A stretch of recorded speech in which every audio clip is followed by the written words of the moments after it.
We Are Seven is a poem written by the English Romantic poet William Wordsworth, originally published in the collection Lyrical Ballads, with a few other poems, 1798, which he co-authored with Samuel Taylor Coleridge.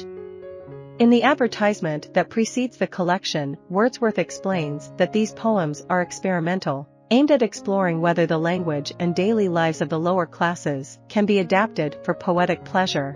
We Are Seven embodies this purpose through a debate on death between an unnamed, presumably educated male speaker and a little cottage girl.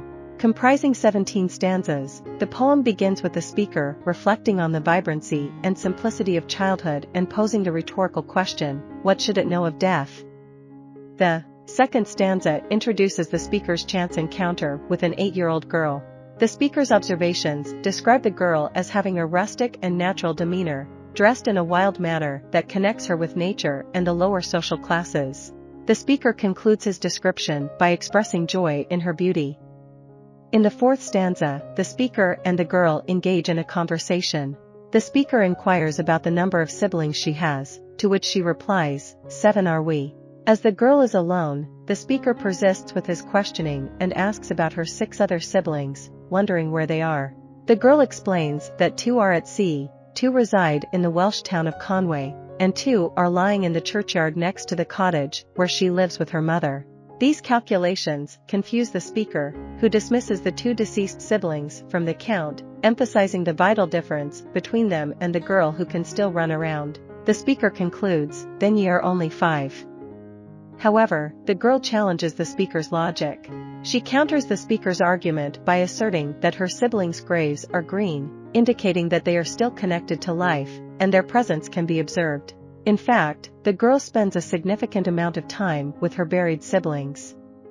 She sits beside them while engaging in activities like knitting, sewing, and even singing to them. She often shares her meals with them. Unlike her living siblings who have moved away, her graveyard siblings are a constant part of her daily life. In the 13th stanza, the girl explains the circumstances that led to her brother and sister being laid to rest in the churchyard. Her sister, little Jane, fell ill and suffered in bed. In her misery, God released Jane from her pain, and she peacefully went away to rest in the churchyard. During the following summer, the girl and her brother, John, played around little Jane's grave. When winter arrived, covering the ground with snow, the girl could still run and slide, while John was compelled to join Jane in the ground. Despite the fact that her brother and sister are no longer active, the girl maintains that they are still within reach, merely 12 steps or more from my mother's door, and they remain an integral part of her family.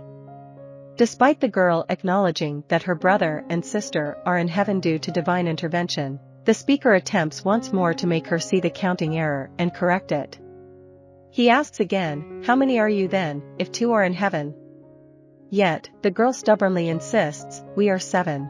This persistent irrationality tests the speaker's patience, and in frustration, he asserts, but they are dead, those 2 are dead.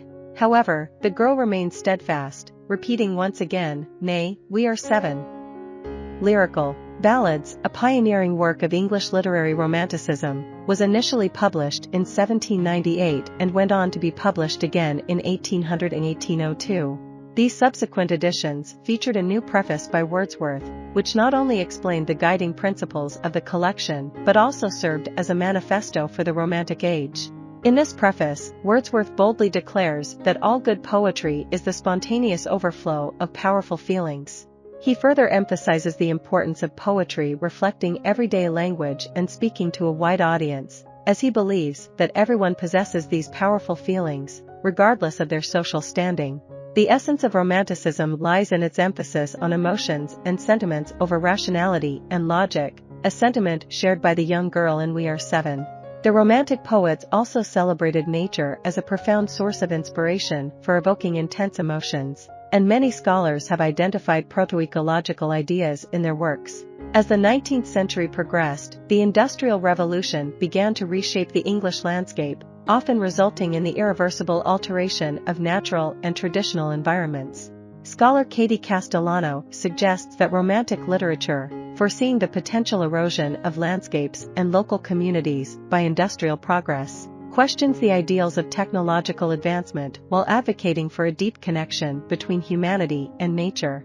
In We Are Seven, the girl, with her inherent connection to the natural world described as a woodland air, can be seen as symbolizing not only nature itself but also a pre-industrial culture where families remained united and rooted in their birthplaces, contrasting with the idea of relocation to cities like Conway. The speaker, representing modern interests, urges the girl to sever those familial ties that, from his perspective, are broken by death. However, the girl resists his reasoning because she senses the fundamental interdependence between human life and nature, expanding her concept of family beyond conventional boundaries. Even though her siblings no longer breathe or engage in physical activities, the greenness of their graves reassures her that they remain rooted in their native soil, still participating in the living world, just steps away from her cottage. I hope you enjoyed this video. Leave a like if you did and be sure to subscribe. Thank you.